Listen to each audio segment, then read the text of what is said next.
बागेश्वर में आज आम आदमी पार्टी के कार्यकर्ता जोश में नजर आए। आप देख सकते हैं किस तरह यहां लोगों ने आज आपके प्रदेश प्रभारी के आने पर उनका बाइक रैली निकालकर जोरदार स्वागत किया है। आइए चलिए आपको दिखाते हैं इस भव्य रैली का वो नजारा जहां कार्यकर्ताओं ने ढोल नगाड़ों के साथ आपके प्रदेश प्रभारी के बागेश्वर आने पर उनका जोरदार स्वागत किया है।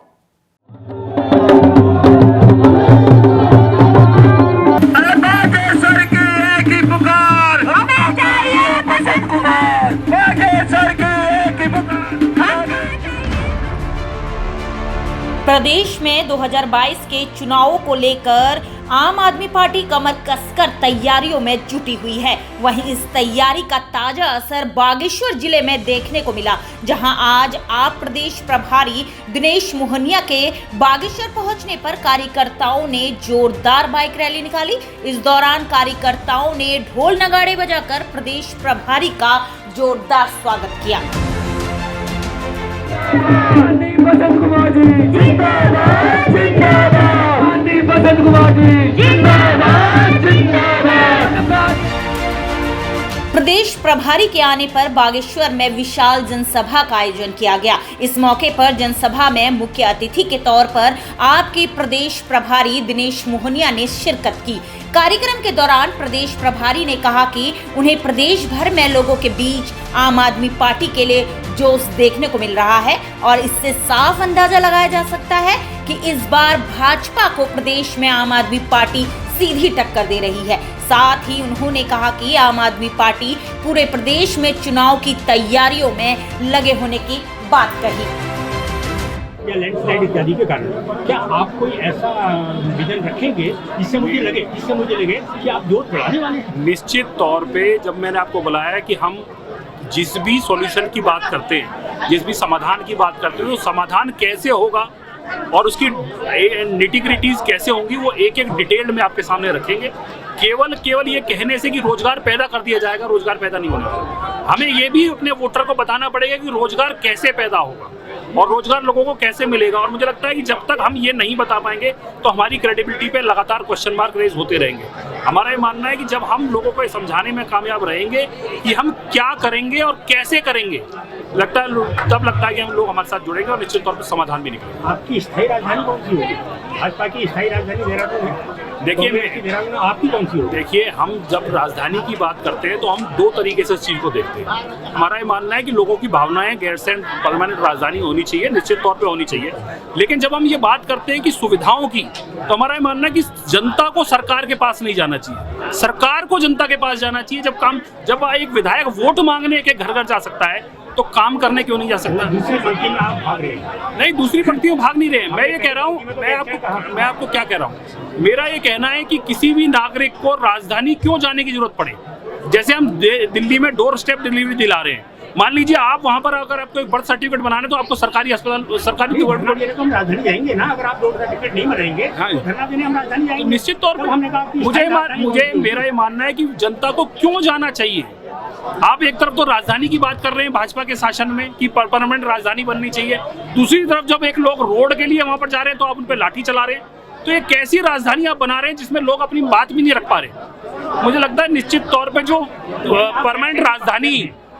हाँ, निश्चित तौर पे हम पक्षधर हैं और साथ ही साथ इस बात के भी पक्षधर हैं कि जो ये आंदोलन हो रहे हैं इसमें जनता को सरकार के पास ना जाना पड़े, सरकार जनता के पास जाए, ये सुनिश्चित करने की आवश्यकता है। पार्टी 2022 के चुनावों की तैयारी में लगी हुई है और मैं लगातार सारे पूरे प्रदेश में घूम रहा हूँ। अभी कल अल्मोड़ा में था, उससे पहले रानीखेत था, उसी कड़ी में आज हम बागेश्वर में हैं।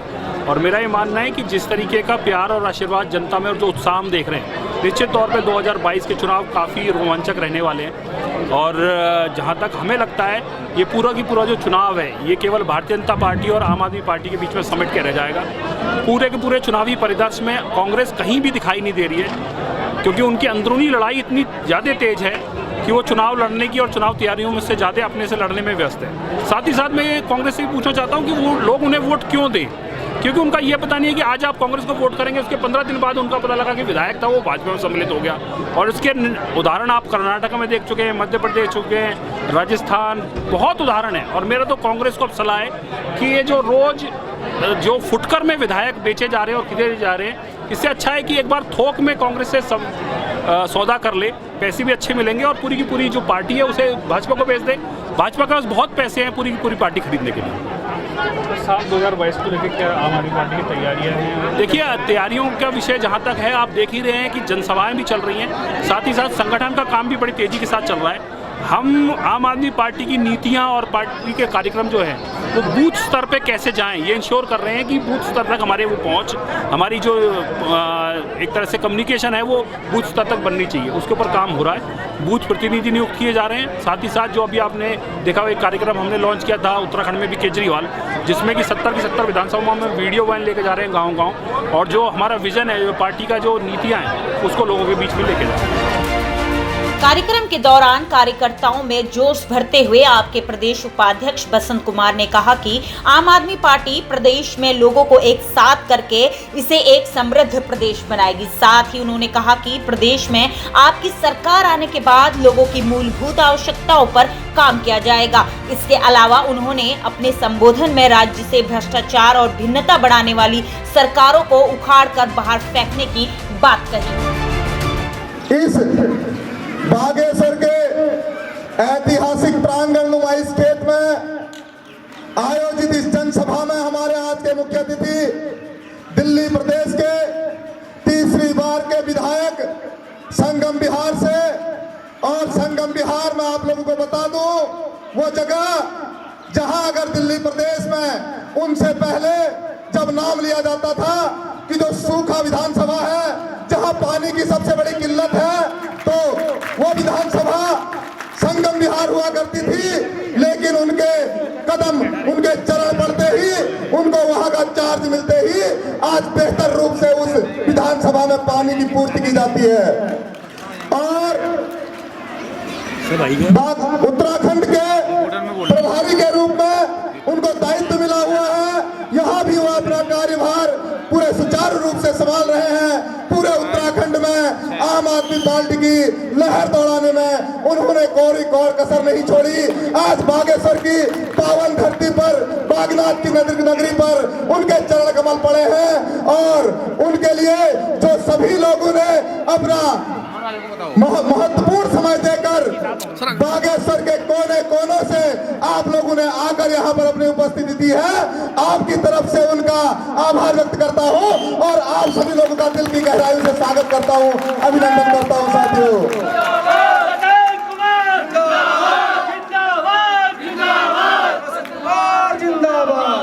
साथ ही सबसे पहले इस प्रोग्राम में अभी 11 बजे से बैठे हुए हैं और हम विलंब से पहुंचे हैं।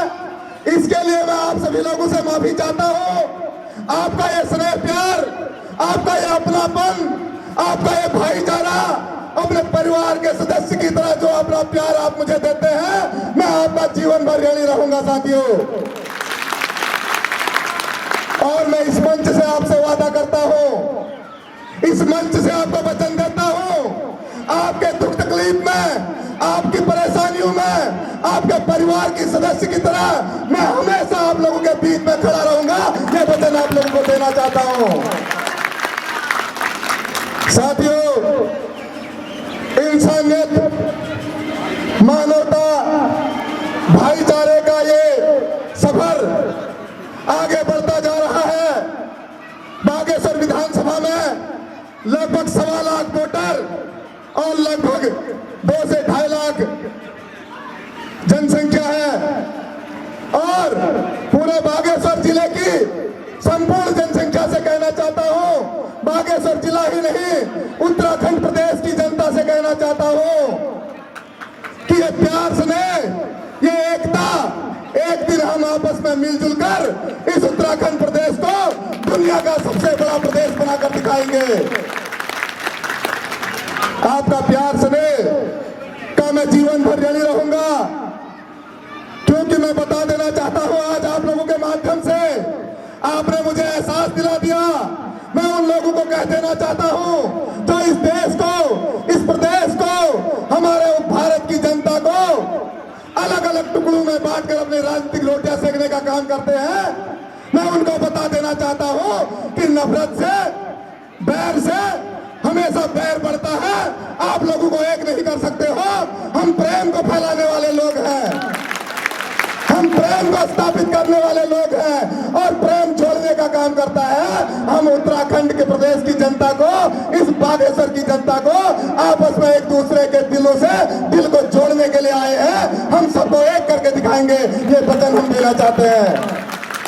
और साथ ही ये भी कहना चाहता हूं साथियों, 2017 में मैं जब चुनाव लड़ा था तब भी मेरी मंशा यही थी, पूरा उत्तराखंड प्रदेश में 200 कम से कम 70 विधानसभाओं में 628 के लगभग प्रत्याशी चुनाव लड़ रहे थे।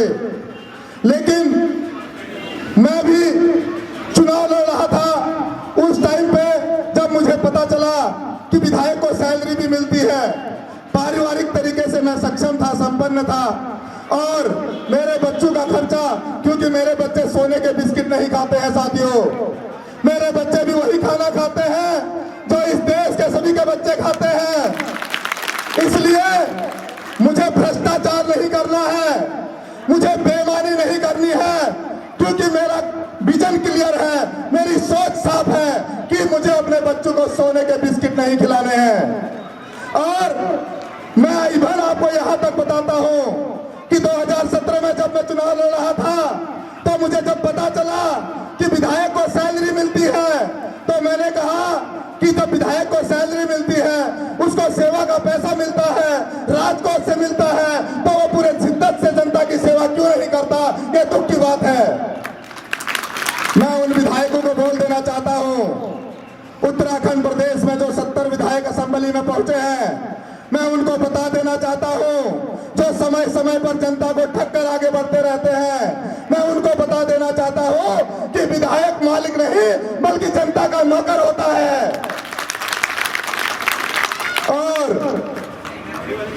विधायक की ये गलतफहमी, अगर मैं इस बागेश्वर जनपद में पिछले 1 साल पहले की बात है साथियों, लमचूला में, यहाँ के एक गांव है गरुड़ में लमचूला में बारिश में जब आपदा आती है, क्योंकि हमारे लिए 3 महीने आपदा के रहते हैं, और जब आपदा आती है तो वहां एक घर जो है पूरा बह गया। जब पूरा घर बह गया तो मैं वहां गया देखने के लिए, और जब मैं देखने गया तो मैंने पूछा ऐसी जनता से कि विधायक जी आए कि नहीं आए, यहाँ के विधायक कहाँ हैं? तो उन्होंने कहा कि विधायक जी दुबई गए हैं बुर्ज खलीफा देखने के लिए अपने बच्चों को लेकर।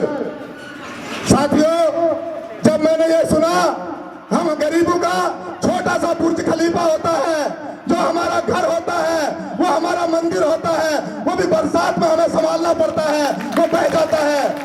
लेकिन ये जनता की जिम्मेदारी लेने के बाद, चुनाव के टाइम जनता को ठगने के बाद 5 साल तक उस समय पर भी नहीं दिखते जब लोगों के सर पे आपदा आ रही होती है।